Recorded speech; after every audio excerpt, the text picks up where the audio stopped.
the questions from my early childhood development course a few weeks ago was that what happens when an early childhood program focuses entirely on reading and writing?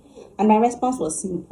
I work with children in a community center here in Nigeria, and I completely understand why parents want their children to read and write as early as possible.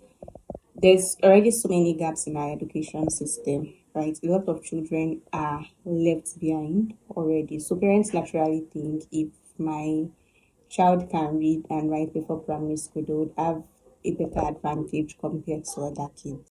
So I completely understand the pressure for early childhood programs to be focused entirely on reading and writing. But I also think that we are asking these children to perform literacy before they even have the chance to develop it because they are very different. A child can recognize letters, be able to copy from the board, and even be able to read the alphabets perfectly, but still struggle to understand language, still struggle to express their ideas perfectly, and even find reading difficult later on. Because knowing letters is not the same thing as understanding them.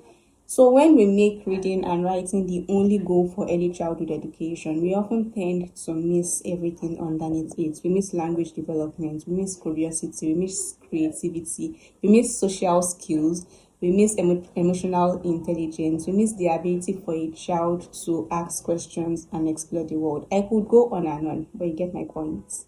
And these are the very skills that makes children become better readers and writers. So if we skip the foundation, literacy then becomes something the children have to memorize and not something they understand. And that is why I am such a believer in play-based learning because play builds literacy.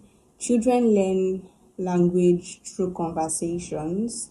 They learn language through stories, through songs, through pretending, by asking questions. They learn language by exploring the world. So, reading and writing should not feel like a separate subject they have to survive. It should naturally grow out of experiences they actually enjoy doing. Now, whenever I have these conversations, one thing I try not to do is dismiss parents' concerns because these concerns are very valid and parents are not wrong for wanting their children to be able to read. So I try as much as possible to move the perspective from whether a child should learn how to read to how a child should learn how to read. Because the goal is not to produce children who can read words. The goal is to produce children who actually understand these words, who ask questions, who are curious, who enjoy learning, who would continue learning even after they leave the classroom. So I guess in summary, let children play. They learn better through play. They learn literacy. They understand language through play. So let them play. Let children play. Honestly, let them play.